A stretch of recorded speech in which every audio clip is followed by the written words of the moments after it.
हरि ओं श्रुतिस्मृतिपुराणानामालयं नमामि भगवत्पादशङ्करं लोकशङ्करं यस्य ॐ नमस्तस्मै भगवते अर्हते सम्यक् सम्बुद्धाय मनश्शान्तं भवत्यस्य शान्तावाचश्च कर्म च सम्यक् ज्ञात्वा विमुक्तस्य చోపశాంతస్య తాదృశః. ఇది చాలా గంభీరమైన శ్లోకము. ఇక్కడ కూడా ఉపశాంతస్య అనే అన్ని షష్ఠీ విభక్తులు ఉన్నాయి కాబట్టి తాదృశః కూడా షష్ఠీ ఏకవచనం. తాదృక్ తాదృశః. ఇట్టి జ్ఞానికి అర్హతునకు మనస్సు శాంతముగా నుండును. అంటే చూడండి, మనస్సు శాంతంగా ఎందుకు ఉంటుంది? అసలు మనస్సు మనకి ఎందుకు అశాంతంగా ఉంటుంది? ఎందుకు అశాంతంగా ఉంటుందంటే చాలా జనరల్ టర్మ్స్లో చెప్పాలంటే, ఒక జగత్తు గలదు, ఇది సత్యము, దీనిలో ఉండే భేదము లేక నానాత్వము వాస్తవము. నేను ఈ జగత్తులోకి వస్తూ ఉంటాను, పోతూ ఉంటాను, పుట్టి చచ్చిపోతూ ఉంటాను. అండ్ ఈ జగత్తులో ఘటిల్లే ఘటనలు యథార్థములు అనే ఫౌండేషన్ మీద మనం జీవిస్తూ ఉన్నంతసేపు మనకి మనస్సు శాంతముగా ఉండే ప్రసక్తియే లేదు. అట్టి మనస్సులో ఏవో కోరికలు అంటే నాకేమో డైమండ్ నెక్లెస్ కావాలి, ఇది కావాలి, అది కావాలి అనే కోరికలు మాత్రమే కాదు, అపేక్షలు ఉంటాయి కదా. ఒక అపేక్ష, ఎక్స్పెక్టేషన్. ఎండలు ఎక్కువగా ఉన్నాయి, ఎండలు తగ్గితే బాగుండును, ఇట్స్ ఎన్ ఎక్స్పెక్టేషన్. అలాగే యాంటిసిపేషన్స్ ఉంటాయి. వీడు వస్తే బాగుండు, నేను వెయిట్ చేస్తున్నాను, వాడు వస్తే బాగుండును అనే యాంటిసిపేషన్ ఉంటుంది. సో ఈ రకంగా ఇన్ మెనీ వేస్ మనం ఉన్నదానితో డిస్కంటెంటెడ్, ఉన్నదానితో ఉన్నదానితో అసంతృప్తిని కలిగి ఉంటాం. లేని దానికోసం అర్రులు చూస్తూ ఉంటాం. ఈ పరిస్థితి, ఈ విధంగా మనం చుట్టూ ఉన్న ప్రపంచంతో మనము ఇంటరాక్ట్ అవుతున్నంత వరకు శాంతి ఉండే ప్రసక్తి లేదు. ఏమండి? మరి జ్ఞాని యొక్క పరిస్థితి ఏమిటో తెలుసిన? జ్ఞాని జగత్తును తనకంటే ఇతరముగా దర్శించడు. తనకు కనబడుచున్న జగత్తు తన యందలి అంతర్భాగమే, తన లోపలిదే. దీనికో దృష్టాంతం చెప్పచ్చు. ఇప్పుడు ఆహారం ఉందనుకోండి, బయట ఆహారం ఉన్నంతసేపు దాని గురించి మనస్సులో పరిపరి విధముల తలంపులు పుడుతూనే ఉంటాయి. ఆ వెచ్చములు తీసుకురావాలి, వాటిని ఆర్గనైజ్ చేసుకోవాలి, శుచి చేయాలి, వండాలి, వడ్డించాలి, రుచి ఇలా ఉండాలి, అలా ఉండాలి, ఇన్ని రకముల చర్చలు, ఆలోచనలు, మనస్సు యొక్క చలనము, దాంట్లో సుఖము, దుఃఖము, ఆశ, నిరాశ, ఇన్ని ఆహారం చుట్టూ నిర్మాణమై ఉంటాయి. మనస్సుకి ఎనార్మస్ అమౌంట్ ఆఫ్ మూమెంట్ వస్తుంది మనస్సుకి ఆహారం నిమిత్తమై. కానీ ఒకసారి ఆహారాన్ని తినేసిన తర్వాత once you Gulf it down, దాని గురించిన తలంపులు అన్నీ ఆగిపోతాయి. ఇంకా దాని గురించి ఆలోచనే ఉండదు. బికాజ్ ఈ ఆహారం it has become part of you. ఆహారము మనకంటే బయట ఉన్నంతసేపు దాని గురించి తలంపులు అలాగా మదిలో మెదులుతూనే ఉంటాయి. ఒకసారి ఆహారం మనలో పార్ట్ అయిపోతే ఇక ఏ తలంపులు ఉండవు దాని గురించి. Something like that. ఈ జగత్తు నాకంటే ఇతరము అని అనుకుంటున్నంతసేపు నేను పరిచ్ఛిన్నుడను, జగత్తు ఇతరము, నాకంటే చాలా పెద్దది, చాలా భయంకరమైనది, అంతేకాకుండా దాంట్లో నేను కోరదగ్గ అనేక వస్తువులు గలవు, ఈ ఘటనలన్నీ యథార్థములు అనేటువంటి ఈ ద్వైతంలో ఎవడైతే అలా బ్రతుకుతూ ఉంటాడో ఆ జగత్తు వాడిని చాలా ఇబ్బంది పెడుతుంది. అంటే మనస్సుకి అశాంతిని కలిగిస్తుంది. కానీ ఈ జగత్ అనేది ఏది గలదో అది నా చైతన్యము కంటే, నా కాన్షియస్నెస్ కంటే, నా చేతన కంటే బాహ్యమునందు లేదు. మిత్రుడు నా చేతనలోనే ఉన్నాడు, శత్రువు నా చేతనలోనే ఉన్నాడు, మంచి చెడు, ధర్మము, అధర్మము, పుణ్యము, పాపము, స్వ, పర అన్నీ నా చైతన్య, సుఖము, దుఃఖము ఇవన్నీ కూడా చేతన యొక్క కదలికలు మాత్రమే. చేతన కంటే బాహ్యమునందు ఏదీ లేనేలేదు. కాబట్టి జగత్ అనేది నాకంటే ఇతరము కాదు అని ఎవడు తెలుసుకోగలుగుతాడో, ఆ విధంగా ఎవడు దర్శిస్తాడో వాడు ఆ జగత్తు వల్ల ఎటువంటి ఉద్వేగమునకు గురి కాడు. ఆహారం తినేసిన తర్వాత ఇంకా ఆహారం గురించి తలంపు ఎలా అయితే ఉండదో ఆ విధంగా జగత్తునంతని కూడా కబళించి వేసి కూర్చుంటాడు జ్ఞాని. అంచేతనే వాడి మనస్సు శాంతముగా నుండును. ఇది ఒక అండర్స్టాండింగ్. మీరు ప్రాక్టికల్గా చూడొచ్చు. మీరు ఏం చేయాలంటే మెడిటేషన్లో లాగా ఉండి నేను ఇక్కడ కూర్చున్నాను. Now and here there is the immediate. నా చుట్టూ ఒక వలే జాలము, వలే అల్లుకుని ఉన్నది. ఏమిటది? దేహము, ఇంద్రియములు, మనస్సు, ఈ సంఘాతము. దీని చుట్టూ నాది అనేటువంటి కొంత వస్తు సముదాయము, కొంతమంది జనులు. ఈ వస్తువులలో కొన్ని అనుకూలము, ప్రతికూలము, వారి వల్ల కలిగే సుఖదుఖములు, ఈ జనుల వలన కలిగే సుఖదుఖములు, వీళ్ళు స్వాపర అనే భేదము. దిస్ ఇమీడియట్ ఏదైతే కలదో, నా చుట్టూ అల్లుకుని ఉన్న ఈ వలయం ఏదైతే కలదో, ఏదైతే నన్ను ఒక సంసారిగా నిలబెట్టుచున్నదో, ఈ వలయము కల్పితము. నా స్వరూపము ఇది ఏదీ కాదు. నా స్వరూపము దీనికి అతీతమైనది అని ఎవళ్ళైతే ఆ ఇమీడియట్ తన చుట్టూ అల్లుకుని ఉన్న ఆ వలయమును అధిగమించి తన స్వరూపమునందు నిలిచి ఉండగలుగుతాడో వాడు మాత్రమే శాంతముగా ఉండగలుగుతాడు. అదే అజ్ఞాని యొక్క లక్షణం. నేను చాలా జనరల్గా చెప్పుకొస్తున్నాను. యస్య మనః శాంతం అన్నదానికి అస్య మనః శాంతం భవతి. ఇంకొంచెం స్పెసిఫిక్ చేసి పర్టికులరైజ్ చేసి చెప్పాలంటే దాన్ని ఇంకా సరళంగా, ఇప్పుడు నేను చెప్పింది కొంచెం జటిలంగా ఉన్నప్పటికీ అదొక పద్ధతి. That is how you have to approach it. Third point ఎలాగంటే, ఎవడి మనస్సులో కామనలు భయములు లేవో వాడి మనస్సు శాంతముగానే ఉంటుంది. అంతే, నో క్వశ్చన్ అబౌట్ ఇట్.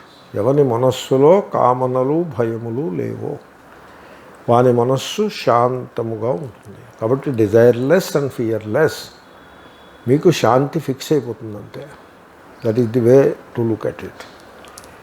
ఇంకొకటి, ఇప్పుడు భక్తి అని అంటారు. మనం ఈశ్వరుడు, భక్తి అనే పదములను ప్రయోగిస్తూ ఉంటారు. ఆస్తికులుగా లోకం చేత కీర్తింపబడుతూ ఉంటారు, మహాత్ములుగా కూడా కీర్తింపబడతారు. ఎందుకంటే ఈశ్వరుడు అని, భక్తి అని మనం పలు పర్యాయములు మాట్లాడుతూ ఉన్నట్లయితే వాడిని మహాత్ముడిగా పరిగణిస్తారు. కానీ భక్తి అనగానేమి? జగత్తుని చూసి ఇదిగో ధర్మము, అదే అధర్మము అంటే అది భక్తి అవుతుందా? ధర్మాధర్మములకు అతీతమైనది కదా భక్తి. ఈశ్వరుణ్ణి మనం ఆ విధంగా దర్శించడానికి వీల్లేదు. భక్తి అనగా ఏమిటో తెలుసిన? God is perfect, there is no imperfection in God. అంతే కదా. జగత్ అనేది ఈశ్వరుని యొక్క ప్రకట రూపము. Whatever way you take, it is a form of God. పృథివీ అంటే ఇట్ ఈస్ గాడ్. ఆపహ ఒక గాడ్, ఈశ్వరుడే ఒక రూపంగా ప్రకటమైతే ఆపహ, ఈశ్వరుడే ఇంకో రూపంలో వాయువు, ఈశ్వరుడే ఆకాశము, ఈశ్వరుడే అగ్ని. కాబట్టి ఇంతకు మించి జగత్తులో ఏమీ లేదు. కాబట్టి ఈ జగత్తులో ఉన్నది సర్వము ఈశ్వరుడే. నౌ ఈశ్వరుని యందు మృత్యువు ఉన్నదా? లేదు. కాబట్టి జగత్తులో కూడా మృత్యువు లేదు, కేవలము మనస్సుచే కల్పించబడినది మాత్రమే. ఈశ్వరుని యందు అజ్ఞానం ఉన్నదా? లేదు. కాబట్టి జగత్తులో కూడా అజ్ఞానము లేదు, కేవలము మనస్సు యొక్క ప్రాజెక్షన్ మాత్రమే. ఈశ్వరుని యందు దుఃఖము కలదా? లేదు. ఎందుకని? ఈశ్వరుడు ఆనంద స్వరూపుడు. కాబట్టి జగత్తులో కూడా ఆనందమే గలదు. కానీ మన మనస్సులో ఉండేటువంటి అజ్ఞానం చేత మనకి దుఃఖము అనుభవానికి వస్తుంది. కాబట్టి the world is perfect, there is nothing wrong with the world, if you see wrong with the world, that is a problem with your mind. మనస్సులో ఉండే దోషం చేతనే మీకు జగత్తులో దోషములు కనపడుతున్నాయి తప్ప యథార్థంగా జగత్తులో దోషములు లేవు. ఎందుకంటే ఈశ్వరుడు పెర్ఫెక్ట్, ఆయనే జగత్ రూపంగా ప్రకటమైనాడు కనుక జగత్తులో దోషం ఉండేందుకు అవకాశమే లేదు. Therefore there is no imperfection in the creation except the one that the mind imagines. దీని పేరు భక్తి, దీన్ని భక్తి అంటారు. ఇటువంటి భక్తి యందు దృఢముగా నెలకొని ఉన్నవానికి అసలు ఇంపెర్ఫెక్షన్ అనేది కనపడదు. వాడి మనస్సు ఎప్పుడూ శాంతముగానే ఉంటుంది. దీన్ని అంతనే, ఇప్పుడు నేను చెప్పిన దాన్ని అంతనే ఒక్క సెంటెన్స్లో మనం సంగ్రహంగా చెప్పవచ్చును. ఎలాగంటే, ఒక జ్ఞాని యొక్క దృష్టిలో ఏది తప్పుగా ఉండదు. Nothing goes wrong in the vision of a జ్ఞాని. ఏది నథింగ్ గోస్ రాంగ్. ఇప్పుడు కోవిడ్ వైరస్ స్ప్రెడ్ అవుతోంది, something wrong is going on అని అనుకున్నవాడు జ్ఞాని అవడు. కోవిడ్ వైరస్, దాని స్ప్రెడ్, దాని మూమెంటు, అదంతా కూడా మళ్ళీ వ్యాక్సిన్ వస్తుంది. ఆల్ ఆఫ్ దిస్ ఈజ్ ఆ ఈశ్వరుని యొక్క ఒక లీల మాత్రమే, ప్రకట రూపము మాత్రమే. దీంట్లో ఒకదానిని మనం బాగుందని హక్కును చేర్చుకోవలసినది లేదు, మరి ఒక దానిని this is not proper, this is not correct అని దూరముగా పెట్టవలసినది కూడా లేదు. ఈ విధమైన ఒక సెటిల్మెంట్ ఎవడి హృదయంలో దృఢంగా నెలకొంటుందో వాడి యొక్క మనస్సు మాత్రమే శాంతముగా ఉండగలుగును. జ్ఞాని యొక్క స్వరూపము అట్టిది. జ్ఞాని యొక్క చేతన ఏ విధంగా ఉంటుందంటే సినిమా స్క్రీన్ వలె ఉంటుంది. సినిమా స్క్రీను అది ఆ స్క్రీన్ మీద ప్రసరించే దృశ్యములను ఏ విధంగానూ ప్రభావితము చేయదు. ఆ దృశ్యములచే తాను కూడా ఏ విధంగానూ ప్రభావితము అవ్వదు. శాంతముగానే ఉండిపోతుంది. సినిమా స్క్రీన్ మీద యుద్ధాలు అయిపోతున్నా ఆ స్క్రీన్ మాత్రం శాంతంగా ఉంటుంది. ఆ యుద్ధాలని మార్చి శాంతిని నెలకొల్పాలనే స్క్రీన్ అనుకోదు. ఆ యుద్ధముల చేత తాను ప్రభావితము అవ్వదు. మహాత్ముల యొక్క మనస్సు అంత శాంతముగా ఉంటుంది. అంచేతనే అలాగంటే శాంతిని దర్శించినటువంటి మహాత్ములే అన్నారు, పృథివీ శాంత, అంతరిక్షం శాంతం, ద్యౌ శాంత, దిశాంతా, అవాంతర దిశ శాంతా అని అన్నాడు ఓ ఋషి. ఆయన అలాగా ఆయనకి మొత్తం జగత్తంతా శాంతముగా కనపడింది. ఎందుకో తెలుసిన, ఆయన మనస్సు శాంతముగా ఉన్నది గనుక. ఎందుకంటే వాట్ యు కాల్ జగత్, అది కేవలము మనస్సు యొక్క ప్రొజెక్షన్ మాత్రమే. మనస్సే బయట జగత్ రూపంగా కనపడుతూ ఉంటుంది. మనస్సులో శాంతి ఉన్నట్లయితే జగత్తంతా శాంతియే. మనస్సులో శాంతి లేకపోతే జగత్తులో శాంతి ఉండదు. కాబట్టి మహాత్ముల యొక్క మనస్సు చాలా శాంతముగా ఉండును.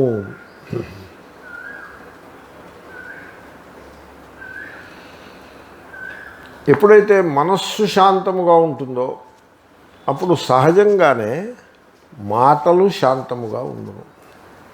శాంతావాచ, కర్మ శాంతముగా ఉండును.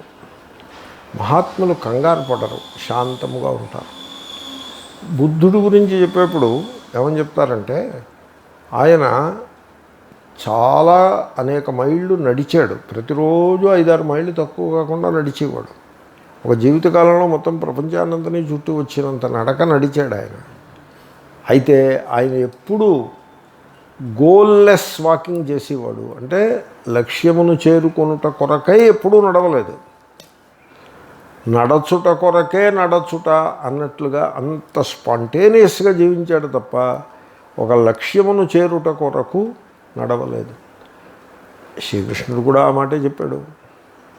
ఎప్పుడైతే మీరు లక్ష్యము, అది లక్ష్యము, దానిని నేను చేరుకోవాలి అని మీరు ఎప్పుడైతే పెట్టుకుంటారో, whether it is physical or psychological, ఒక వరల్డ్ అకాంప్లిష్మెంట్, అది సైకలాజికల్ గోల్.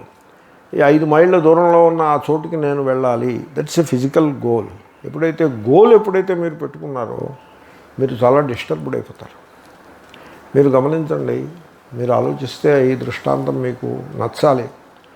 ఇప్పుడు ఇక్కడ నేను రైలు ఎక్కాను, విజయవాడలో దిగాలి, 6 గంటల ప్రయాణము, ఎయిర్ కండిషన్డ్ కోచ్లో చక్కటి కంఫర్టబుల్ సీట్లో కూర్చుని ఆ రైలు వెళ్తుంటే కిటికీలో నుండి సుందరమైన దృశ్యములను చూస్తూ ఉన్నాను. ఇంటి దగ్గర బ్రేక్ఫాస్ట్ చేసి బయలుదేరాను, లంచ్కి విజయవాడ చేరుకుంటాను. మధ్యలో వాడు కాఫీలు టీలు వాడు సప్లై చేసాడో అవన్నీ కూడా పుచ్చుకున్నాను. చక్కటి నవల ఒకటి ఉంది, చదువుకుంటున్నాను, విశ్రాంతిగా ఉన్నాను. కానీ విజయవాడ ఎప్పుడు వస్తుందనే ఆదుర్దా కూడా ఉంది మనస్సులో. ఎందువల్ల? ఇంతకంటే సుఖం ఇంకా వేరే ఏమీ లేదు. రైల్ కంపార్ట్మెంట్లో, రిజర్వ్డ్ ఎయిర్ కండిషన్డ్ కంపార్ట్మెంట్లో విశాలమైన సీట్లో అంతకంటే మీరు ఇంటి దగ్గర కూడా సుఖంగా ఉండలేరు. అందులో ఇంటి దగ్గర ఉంటే మీకు దృశ్యమే ఉండదు. రైల్లో వెళ్తుంటే మంచి ఇంట్రెస్టింగ్ దృశ్యములు కూడా ఉంటాయి. ఇంకా అసలు ఆదుర్దాకి హేతు ఏమిటి? ఆదుర్దా అంటే స్ట్రెస్ కదా. ఒక చిన్న ఇరిటెంట్ మీ మనస్సులో, చిన్న ఇరిటెంట్ వచ్చేస్తే బాగుండు, గమ్మునొస్తే బాగుండు, ఇంకా ఎప్పటికి వస్తుందో అని విసుగు, చికాకు.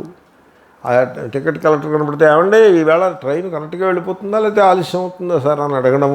వాడు ఇటు చూసి ఏం పిచ్చి ప్రశ్న అన్నట్టుగా వాడు ఏదో అన్నాము. ఇదంతా ఈ ఈ అశాంతి, ఈ అజిటేషన్ ఎక్కడి నుంచి వచ్చింది? ఆ గోల్ వల్ల వచ్చింది. That is how it is. మీరు అదే విజయవాడ గోల్ కాలేదనుకోండి, you are in heaven. That idea, that Vijayawada is the goal అనే ఐడియా మీ మైండ్లో లేదనుకోండి, యు ఆర్ ఇన్ హెవెన్. ఆ గోల్ అనే ఐడియా వచ్చేప్పటికి you are bit agitated, you are uncomfortable, because an irritant has entered into your mind. ఇంతేనండి, జ్ఞానికి అజ్ఞానికి ఉండి తేడా అంతే. జ్ఞానికి గోల్ ఉండదు, గోల్ అనేది ఏమీ ఉండదు, ఏ గోలు ఉండదు. తెల్లవారుతుంది, తెల్లవారడం గోల్ ఎలా ఉంటుంది? మనం తెల్లవారడం గోల్ కింద పెట్టుకుంటాం. రేపు ఉదయం తెల్లవారగానే నేను ఈ పని చేస్తాను, చూడండి, గోల్ పెట్టారా తెల్లవారగానే. అప్పుడు ఆ క్రోనలాజికల్ టైం అంతా కూడా సైకలాజికల్ టైం కింద మారిపోయి మిమ్మల్ని అశాంతికి, ఉద్వేగమునకు గురి చేస్తుంది. మహాత్ములు అలా ఉండరు. దీన్ని ఒక్క సంగ్రహంగా ఒక్క మాటలో చెప్పచ్చు, స్పాంటేనిటీ అని. మహాత్ముల యొక్క జీవితము ఆల్ ది వే స్పాంటేనియస్గా ఉంటుంది, ఆల్ ది వే. ఒక ఘటన ఈ విధంగా జరగాలి అని కానీ జరగకూడదు అని కానీ ఒక లక్ష్యము, దాని కొరకై డెలిబరేట్ యాక్షను అవి ఉండవు మహాత్ముల యొక్క జీవితంలో.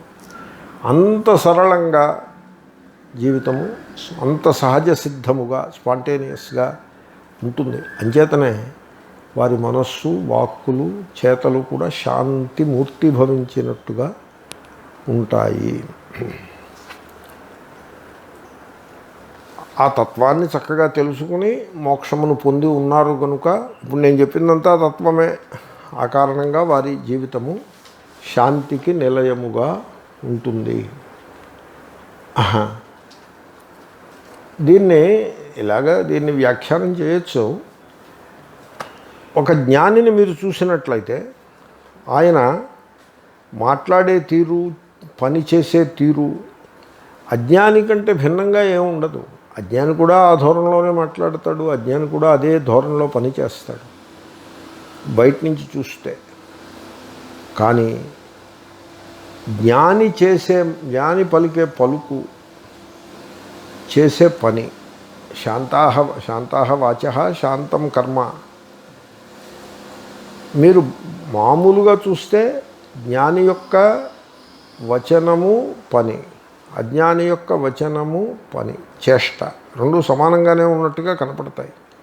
కానీ జ్ఞాని యొక్క వచనము, కర్మ, చేష్ట అవి ఎంత స్పాంటేనియస్గా ఉంటాయంటే శరీరమునకు చెమట పట్టుట, చలివేయుట అన్నవి ఎంత గాలి పీల్చుట, తిన్న ఆహారం అరుగుట ఇత్యాదులు ఎంత స్పాంటేనియస్గా మన డెలిబరేషన్తో సంబంధం లేకుండగా అలా సాగిపోతూ ఉంటాయో, జ్ఞాని యొక్క మాటలు చేష్టలు కూడా అంత స్పాంటేనియస్గా డెలిబరేషన్ అనేది లేకుండగా సాగిపోతూ ఉంటాయి. That is the secret of it. అందాము. మనః శాంతం భవతి అస్య శాంతాః వాచః చ కర్మ చ సమ్యక్ జ్ఞాత్వా విముక్తస్య చ ఉపశాంతస్య తాదృశః. అస్య ఈ జ్ఞానికి సమ్యక్ యథార్థముగా జ్ఞాత్వా తత్వమును తెలుసుకుని విముక్తస్య విముక్తుడైన ఉపశాంతస్య మిక్కిలి ఉపశమమును పొంది ఉన్న తాదృశ అట్టి అస్య ఈ జ్ఞానికి మనః మనస్సు శాంతం శాంతముగా భవతి అగును. వాచః చ వాక్కులు కూడా శాంతాః శాంతములు, కర్మ చ కర్మ కూడా శాంతం శాంతము భవతి అగును. మీకు ఒక కాగితం ఇస్తాను. దీంట్లో జ్ఞానిని గురించి రామతీర్థ అన్నారు. I will give you. ఆయన ఏమన్నారంటే, I have no scruple of change. అంటే మార్పు రావాలి, ఇది ఇలా మారాలి, ఈ ఉన్నది ఇలా ఉండకుండా మారాలి అనే ఆకాంక్ష నాకేమీ లేదంటున్నారు. ఎలా ఉన్నదో అలాగే సరిపడుతుంది, ఏమీ అభ్యంతరం ఏం లేదు. Nor fear of death, nor was I ever born, nor had I parents. I am existence absolute, knowledge absolute, bliss absolute. I am that. ఇప్పుడు మనం చెప్తున్న జ్ఞాని అలా ఉంటాడు. I cause no misery, nor am I miserable. I have no enemy, nor am I enemy. I am existence absolute, knowledge absolute, bliss absolute. I am that. I am without form. అంటే ఈ దేహము యందు ఆత్మబుద్ధి ఉండదు. I am without form, without limit, beyond space, beyond time. I am in everything is in me. ఇందాక చెప్పాను నేను, మనం ఆహారం తినేసిన తర్వాత ఇంకా దాని గురించి చింత ఉండదు, బయట ఉన్నప్పుడే చింత. అలాగే జగత్తంతా నాలో కలిసిపోయింది, ఇంకా నేను చింతించాల్సిందే ఉండదు. ఇప్పుడు జగత్తు నాకంటే భిన్నంగా ఉండి బయట ఉండి దాంట్లో ఉండకూడనిది ఉంటే నేను చింత. అది భిన్నంగానూ లేదు, బయట లేదు, దాంట్లో ఉండకూడనిది అంటూ ఏమీ లేనేలేదు. దేని గురించి చింత ఉంటుంది? I am in everything is in me. I am the bliss of the universe. Everywhere I am existence absolute, knowledge absolute, bliss absolute. I am that. I am without body or change of the body. చేతనే అస్తమాను పునర్జన్మ అంటూ కూర్చోవడం కూడా అనవసరం. I don't have the body and I don't have the change of the body also. I am neither senses nor object of the senses. I am existence absolute, knowledge absolute, bliss absolute. I am that. I am neither sin nor virtue, nor temple nor worship, nor pilgrimage nor books. I am existence absolute, knowledge absolute, bliss absolute. I am that. ఇప్పుడు అర్థమైందా? జ్ఞాని మనస్సు శాంతము, చేష్టలు శాంతములు, వాక్కులు శాంతములు. మనశ్శాంతం భవత్యస్య శాంతా వాచశ్చ కర్మ చ సమ్యక్ జ్ఞాత్వా విముక్తస్య చోపశాంతస్య తాదృశః అశ్రద్ధశ్చాకృతజ్ఞశ్చ సంధిచ్ఛేదశ్చ యో నరః. సంధి పక్కన షా లేదు, సంధిచ్ఛేదశ్చ. హతావకాశో వాంతాశః సఖలు ఉత్తమపూరుషః. ఈ శ్లోకాన్ని విరోధాభాసాలంకారము అంటారు. ఫిగర్ ఆఫ్ స్పీచ్లో విరోధాభాస అని అంటారు. అంటే విరోధం కనపడుతుంది పైన చూస్తే, లోతుగా చూస్తే విరోధం ఉండదు. దీనికి దృష్టాంతం, సరళమైన దృష్టాంతం అగజానన పద్మార్కం. ఆయన అగజాననుడు కానీ గజాననుడు, గజానన మహర్నిషం. అనేకదంతం కానీ ఏకదంతం, విరోధమేగా. కానీ అదే అగజానన అంటే ఆ గజానన కాదు, అగా పర్వతము, అగజా పార్వతి ఆమె యొక్క ముఖము, ఈయన గజాననుడు. ఇప్పుడు విరోధం ఏముంది? అనేకదంతం కాదు, అనేకదం తం. ఆయన అనేకమునిచ్చువాడు, ఏకదంతుడు. విరోధం ఏముంది? కాబట్టి చూడ్డానికి విరోధం ఉండేట్లాగా ఉంటుంది శ్లోకం. తీరా లోతుగా తరచి చూస్తే విరోధం ఉండదు. ఆ భాష అది విరోధములా కనపడింది అంతే, విరోధం లేదు. దీన్ని అలంకారము, ఫిగర్ ఆఫ్ స్పీచ్, విరోధాభాసాలంకారము. ఇప్పుడు ముందు విరోధం ఉండే అర్థం చెప్తా చూడండి. అశ్రద్ధ, శ్రద్ధ లేనివాడు ఉత్తమ పురుషుడు. ఎలా ఉన్నది అనడానికి? పూరుష అన్న పురుష అన్న ఒకటే, అది రెండింటికి తేడా ఏం లేదు. ఓకే, శ్రద్ధ లేనివాడు ఉత్తమ పురుషుడు. అలా ఉంది. అధమ పురుషుడు అవ్వాలిగా శ్రద్ధ లేనివాడు. ఇక్కడ శ్రద్ధ అంటే అంధవిశ్వాసము అని అర్థం. అంధవిశ్వాసం నువ్వు పెట్టుకుంటే నువ్వు ఎందుకు పనికి రాకుండా పోతావు. ఓకే, ఇప్పుడు మళ్ళీ నేను నా మూడ్లోకో వస్తున్నానేమో అని అనిపిస్తుంది, నాకు భయం వేస్తూ ఉంటుంది. ఇప్పుడు జ్ఞానము ఉదయించినది, ఆయన మహాత్ముడు, ఆయనకు జ్ఞానము ఉదయించినది, అలాగ ఉండదు పరిస్థితి. It is not like that. మరి how to say it, I don't know. చూడండి, అక్కడ ఒక వస్తువు గలదు, అక్కడ వస్తువు కూర్చుని ఉంది. ఆ వస్తువు యొక్క యథార్థ స్థితిని, యథార్థ స్వరూపాన్ని ఈ పుస్తకంలో చెప్పారు. ఆ పుస్తకంలో చెప్పిన దాన్ని ఈ గురువు గారికి పరంపర కింద వచ్చింది. ఆయన మనకి చెప్తే మనకి తెలుస్తుంది. అప్పుడు మనం కృతార్థులమైన మోక్షాన్ని పొందుతాము. ఇదే కదా దీని పేరేమిటి? ట్రెడిషన్. అందమైన పేరు ట్రెడిషన్ అన్నది. కానీ దీని అసలు రంగు ఏమిటో తెలుసిన? బ్లైండ్ బిలీఫ్, అంధశ్రద్ధ. That is what it is. ఎందుకంటే అక్కడ ఒక వస్తువు ఉన్నది, బ్రహ్మనే వస్తువు ఉన్నది. Do you know it? You don't know. మీరు దాన్ని ఇన్వెస్టిగేట్ చేద్దామని అనుకుంటున్నారా? అది లేదు.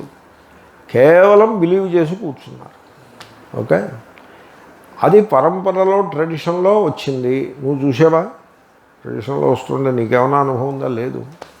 కేవలము మీరు నమ్ముతున్నారు దాన్ని. అది గురువుగారికి తెలుసు. అది నమ్మకమా జ్ఞానమా? అది గురువుగారికి తెలుసు, వీడికి తెలియదు. వీడికి తెలియని సత్యము గురువుగారికి తెలుసు అనేది దాన్ని నమ్మకం అంటారా, జ్ఞానం అంటారా? నమ్మకమేది, అంధశ్రద్ధ. నిజానికి ఒక అతను అన్నాడు, ఓ మహాత్ముడు అన్నాడు, what the person doesn't know, he believes that the guru knows is fanaticism అన్నాడు. ఎందుకంటే వాడు ఏమని చెప్పాలి? చూడయా, ఆత్మ గురించి నాకు తెలియదు, గురువుగారికి తెలియను అని అందరూ అనుకుంటున్నారు. బహుశా అయ్యి ఉండొచ్చు, ఆయన కూడా అలాగే అంటున్నారు కాబట్టి అయ్యి ఉండొచ్చు. I'm open about it. నేను వారి శుశ్రూష చేస్తాను. ఆ టైంలో ఆ క్రమంలో నాకు ఆ ఆత్మవస్తువు తెలుస్తుంది. అప్పుడు నాకు తెలిసినప్పుడు గురువుగారికి తెలుసుంటేనే నాకు తెలుస్తుంది కదా, అప్పుడు వారికి కూడా తెలిసినట్టుగా నాకు నిర్ధారణ అయిపోతుంది అనే ఓపెన్నెస్ ఉండాలి, అక్కర్లేదా? అదేమీ లేకుండగా వీడు గురువుగారికి తెలియను, నాకు తెలియని సత్యము గురువుగారికి తెలియను, and it is a given, and he doesn't want to change that, he doesn't want to examine it. దాన్ని ఫెనటిసిజం అనాల్సి ఉంటుందా, లేకపోతే గురుభక్తి అనాల్సి ఉంటుందా? ఇటువంటి అంధశ్రద్ధ. ఓకే. తర్వాత జ్ఞానం అనేది అది ఒక ఫిక్స్డ్ థింగ్ ఏమీ కాదు. అది it is a creative open mind in moment. దాన్ని జ్ఞానం అంటారు. A creative open mind in moment. Mind అంటేనే moment. Closed fixated mind in moment is called అంధశ్రద్ధ. క్రియేటివ్ అంటే సృజనాత్మకమైన విచారక్షమమైన మనస్సు యొక్క కదలిక ఏది కలదో దానికే జ్ఞానము అని పేరు. ఇప్పుడు సైంటిస్ట్ ఉంటాడు. సైంటిస్ట్కినో చదువు సంధ్య లేనివాడికి తేడా ఏమిటి? చదువు సంధ్య లేనివాడి మైండ్లో మూమెంట్ ఏ విధంగా ఉంటుంది? ఇది సూర్యుడిని పాము మింగేస్తోంది అని ఉంటుంది. అదే మూమెంట్ వాడికి. వేరే సైంటిస్టులు అలాగా అనుకున్నారా? వాళ్ళు అలా అనుకోలేదు. ఇది నీడ. ఆ నీడ కూడా చాలా రెగ్యులర్ ఫార్మ్లో పడుతోంది. పాము మింగేస్తే ఇలా ముక్కలు ముక్కల కింద రావాలి, అలా వంకర టింకరగా రావాలి. అలా రావట్లేదు, పెర్ఫెక్ట్ ఆర్క్ కింద పడుతోంది. అంటే ఒక గ్లోబ్ మీద ఇంకొక గ్లోబ్ అడ్డు వచ్చింది, ఆ రకమైన నీడ అని చక్కగా తెలుస్తోంది. ఒక ప్రకాశించే బంతికి ఇంకొక బంతి అడ్డంగా వెళ్తే పడి నీడ ఎలా ఉందో అలా ఉంది అది. ఇప్పుడు ఆ నీడని కలిగించే బంతిలాంటి గ్లోబు అలాంటిది ఇంకో గ్లోబ్యులర్ ఆబ్జెక్ట్ ఏదై ఉంటుంది? మనం నేల మీద నిలబడి భూమి మీద నిలబడి సూర్యుడికి చూసినప్పుడు అది ఏదై ఉంటుంది? మార్స్ యొక్క గ్రహణం కూడా ఉంటుంది. మార్స్ యొక్క గ్రహణం ఎంత ఉంటుందో తెలిసిన స్మాల్ డాట్ కింద ఉంటుంది. నేను అమెరికాలో ఉండగా ఒకసారి చూశాను. చంద్రుడి యొక్క గ్రహణము, ఆ చంద్రుడి యొక్క నీడ పెద్దదిగా పడుతుంది నేల మీద నిలబడి చూసేప్పుడు. నిజానికి మీరు ప్లూటో మీదకో యురేనస్ మీదకో వెళ్ళి చూసినట్లయితే గురువు వల్ల కడిగే గ్రహణం ఇంకా పెద్దదిగా ఉంటుంది. గురువు మొత్తం అంతా మూసేసినా మూసేయచ్చు. కాబట్టి సైంటిస్ట్ ఎలా ఆలోచిస్తాడు? He is always willing to examine, study with a creative mind and open mind. అది సైంటిస్ట్. ఓకే. ఇప్పుడు దీంట్లో ఒక ఫిక్సేటెడ్ బిలీఫ్లో ఉన్నవాడిని అది మంచిదంటారా, లేకపోతే క్రియేటివ్ ఓపెన్ థింకింగ్ మైండ్ మంచిదంటారా? Creative open thinking mind is superior. అంచేత ఒక ఫిక్సేటెడ్ బ్లైండ్ బిలీఫ్ ఎవడికి లేదో అశ్రద్ధ అంటే అనంధశ్రద్ధ అని మధ్యమ పదలోప సమాసం చేయండి. అనంధశ్రద్ధ. అంధశ్రద్ధ లేనివాడు ఎవడో వాడు ఉత్తమ పురుషుడు.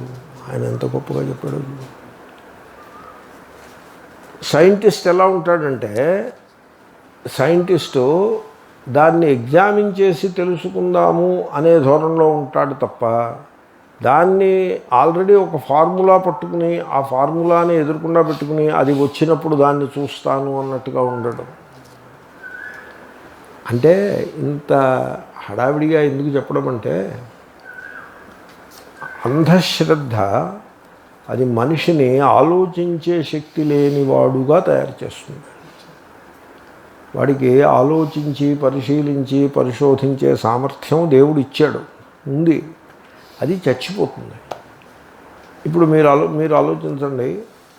మీరు కదలకుండా కుర్చీలో కదలకుండా 24 hours కూర్చుంటే మీ కాళ్ళకి నడిచేటువంటి సామర్థ్యం కొరబడుతుంది. ఎవడో ఒక వెటర్నరీ డాక్టర్ చెప్పాడు, బాంబేలో స్పేస్ ఉండదు, 4 గేదెలు ఉంటాయి వాడికి. అవి ఎక్కడ పెడతాడో ఆ ధారావిలో పెడతాడు దాన్ని. ధారావిలో మనిషి నడిచేందుకే చోటు లేకపోతే ఈ గేదెలు ఎక్కడ పెడతాడు? అవి వాటిని అలా పక్క పక్కన పెడతాడు. అవి కూర్చోడానికి చోటు ఉండదు, ఇటు అటు వెళ్ళడానికి వేలు ఉండదు. 4 రాటలు వేసి కట్టేసి పెడతాడు. అవి ఒకదానికి ఒకటి ఒరుసుకుపోతూ అలాగే ఉంటాయి. దానికి గడ్డి పెడుతూ ఉంటాడు, తింటూ ఉంటుంది, పాలు వెతుకుతూ ఉంటాడు. ఆ గేదెల యొక్క కాళ్ళు మజిల్స్ అన్నీ ఎట్రోఫీ వచ్చేసి అవి ఎక్కువ కాలం బతకవు అని ఎవడో వెటర్నరీ డాక్టర్ చెప్పాడు. మహా పాపం, అదొక నరకము, మహాపాపము.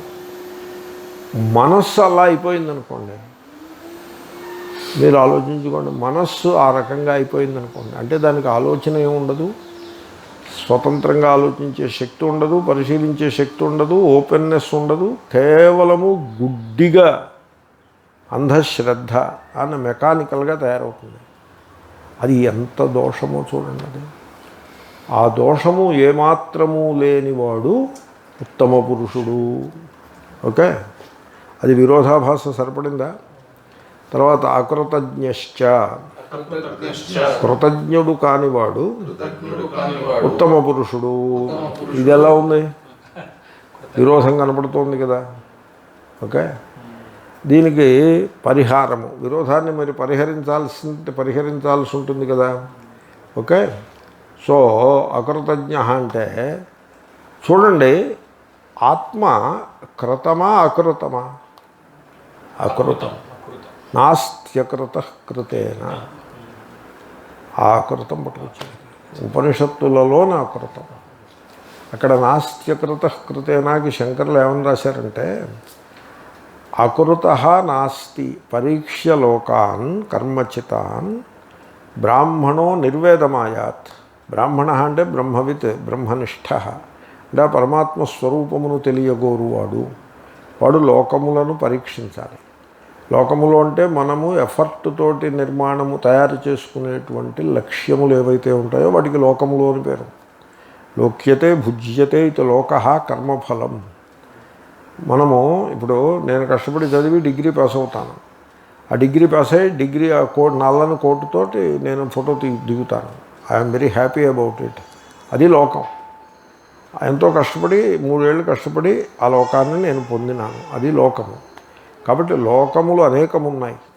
ఈ లోకములన్నీ కూడా కష్టపడి పనిచేయుట ద్వారా మనం నిర్మాణం చేసుకుంటున్నాము. కర్మచితాన్ లోకాన్, వాటిని పరీక్షించుకో. నేను పరీక్షిస్తాను చూడండి. నేను డిగ్రీ నల్ల టోపీ పెట్టుకుని నల్ల గౌను వేసుకుని ఫోటో తీసుకున్నాను. గవర్నర్ గారి దగ్గర నుంచి డిగ్రీ తీసుకున్నాను. ఆ ఫోటో చూసుకుని మురిసిపోయాను. అది ఆ మురుపు ఎంతకాలం ఉన్నది?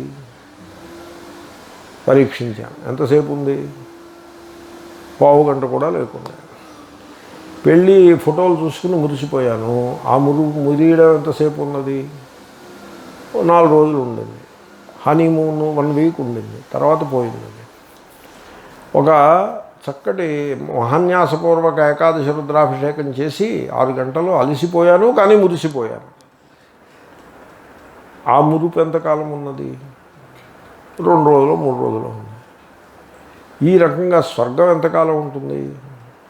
₹1 కోటి సంపాదిస్తే లభించేటువంటి ఆ feeling of achievement, feeling of accomplishment, feeling of security, feeling of riches and use the riches and enjoyment, ఇదెంతకాలం ఉంటుంది ఈ భోగము? మీరు పరిశీలిస్తే మీకు ఒక సంగతి సెటిల్ అయిపోయింది. ఏమిటో తెలుసిన, కష్టపడి పని చేయడం అంటే తప్పుగా చెప్తున్నట్టు కాదు. ఎఫర్ట్ పెట్టి శ్రమ చేసి మీరు దేనిని తయారు చేసుకుంటారో అది ఎంత సుఖమునిచ్చేదైనప్పటికీ అది ఎండలో మంచు కరిగినట్లుగా కరిగిపోతుంది. దాంట్లో శాశ్వతమైన ఆనందం అనేది లేదు అని పరిశీలించాడు వీడు. అలా పరిశీలించినప్పుడు వాడికి ఒక కంక్లూషన్కి వచ్చాడు. నాస్త్యకృత, ఈ సంసార మండలమునందు కర్మచేత చేయబడనిది అనగా నిత్యము, నిత్య సిద్ధము, కర్మచేత చేయబడనిది అంటే టైమ్లెస్ అయి ఉండాలి. అది కర్మ అంటే టైమ్లెస్. ఏమున్నది బ్రహ్మాండ మండలంలో? స్వర్గాన్ని కూడా కలుపుకో. స్థావరం దగ్గర చెట్టు జాముల దగ్గర మొదలుపెట్టి బ్రహ్మదేవుడి దాకా వెళ్ళు. దీంట్లో టైమ్లెస్ ఏమున్నది? బ్రహ్మదేవుడు కూడా టైమ్లెస్ కాదు అని తెలుసుకున్నాడు. తెలుసుకుని కృతేన కిం, ఈ కర్మ వల్ల ఏం ఉపయోగం ఉన్నది అని అర్థం చేసుకున్నాడు. వాడు ఆకృతజ్ఞ, వాడు ఉత్తమ పురుషుడు. అకృతజ్ఞ కర్మచేత పొందదగ్గది నిత్యము లేదు అని తెలుసుకున్నవాడు ఉత్తమ పురుష, ఉత్తమ పురుషుడు. అక్కడికి విరోధం పరిహారమైంది కదా. సంధిచ్ఛేద, సంధిని తెగగొట్టేవాడు ఉత్తమ పురుష, ఉత్తమ పురుషుడు. ఏమంటే సంధిని కలిపేవాడు ఉత్తమ పురుషుడా, తెగొట్టేవాడు ఉత్తమ పురుషుడా? తెగొట్టేవాడు ఉత్తమ పురుషుడు అంటాడు. సంధి అంటే ఏమిటో తెలుసిన? గ్రంథి. ఇప్పుడు బయట వస్తువు ఉన్నది, ఇక్కడ ఇంద్రియం ఉన్నది. ఈ ఇంద్రియానికి ఆ వస్తువుతో సంధిని కలిపేది కామన. సినిమా అమలాపురంలో ఉంది, కళ్ళు పుల్లెడు కుర్రులో ఉన్నాయి. ఈ పుల్లెడు కుర్రులోని కళ్ళకి అమలాపురంలోని సినిమాకి మధ్యలో కనెక్షన్ పెట్టింది ఏది? కామన, ఆసక్తి, రూపాసక్తి, లేకపోతే వినోదమునందలి ఆసక్తి, ఇంద్రియ లాలస, ఇంద్రియ లంపటము, అది సంధి పెట్టింది. ఆ సంధిని తెగొట్టాడు.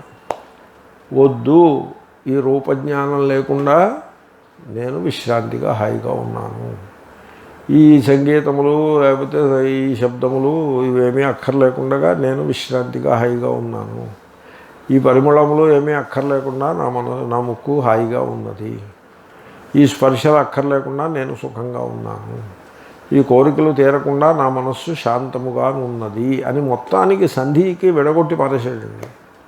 వాడు ఉత్తమ పురుషుడు. తర్వాత హతావకాశ,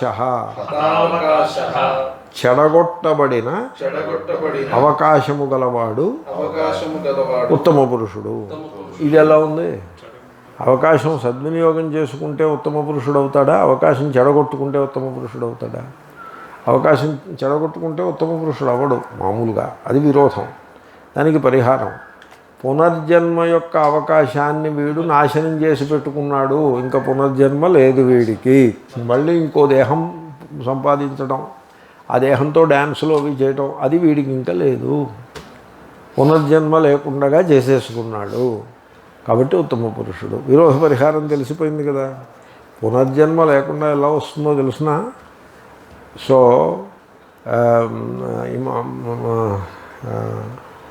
ఈ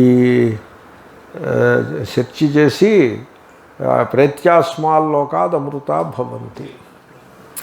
ఓకే, ఈ దేహము నుండి you die to the body.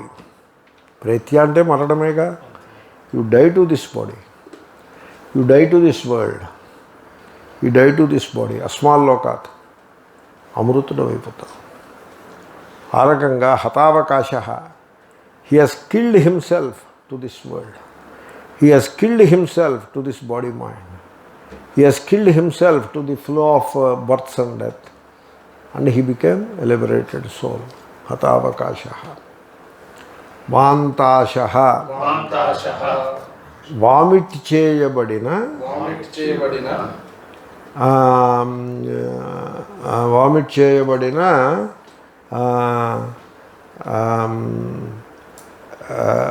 చెప్తా.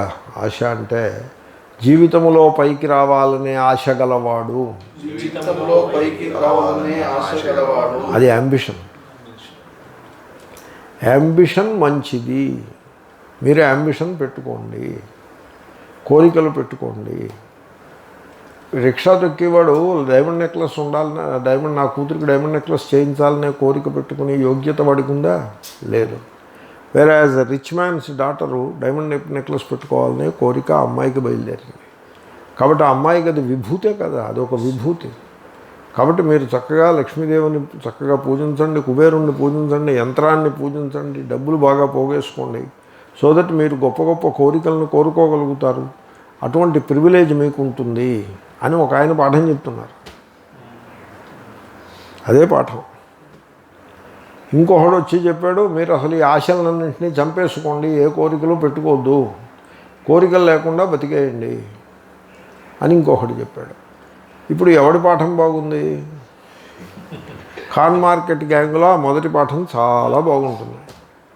ఈ రెండో పాఠాన్ని వాళ్ళు నిరసిస్తారు, తిడతారు, ఈ పాఠం మనకు వద్దు అని చెప్పేసి త్రోసిపుచ్చుతారు. అది హతాశ అంటే. ఓకే. కానీ వాంతాశ అంటే అది. వాంతాశ అంటే భగ్నాశ, హతాశ.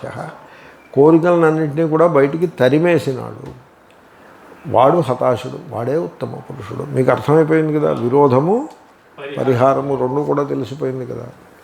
యహాయే నరహ మానవుడు అశ్రద్ధ శ్రద్ధ లేనివాడు, విరోధము అంధశ్రద్ధ లేనివాడు, పరిహారము అకృతజ్ఞ కృతజ్ఞత లేనివాడు, విరోధము కర్మచే పొందబడేది అనిత్యము, నిత్య వస్తువు కర్మచే పొందబడేది కాదు అని తెలుసున్నవాడు, పరిహారము సంధిచ్ఛేద కలయికలను ముక్కలు చేసేవాడు, విరోధము ఇంద్రియములకు మనస్సునకు ప్రాపంచిక విషయములతో కలయికలను తెగగొట్టినవాడు, పరిహారము హతావకాశ చెడగొట్టుకున్న అవకాశము గలవాడు, విరోధము హతావకాశ త్రోసిపుచ్చబడిన మరల పుట్టే అవకాశము గలవాడు, పరిహారము వాంతాశ జీవితంలో పైకి రావాలనే కోరికను త్రోసిపుచ్చినవాడు, అయితే పోగొట్టుకున్నవాడు, విరోధము కోరికలను త్రోసిపుచ్చినవాడు, పరిహారము యహాయే మానవుడు యహాయే నరహ మానవుడు ఇట్టివాడో సహా ఖలు అతడే నిశ్చయముగా ఉత్తమ పురుష ఉత్తమ పురుషుడు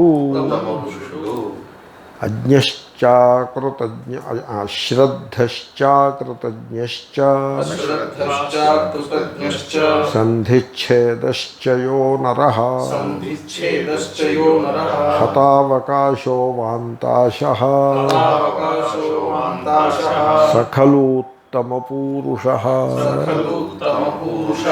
ఓం పూర్ణమదః పూర్ణమిదం పూర్ణాత్ పూర్ణముదచ్యతే పూర్ణస్య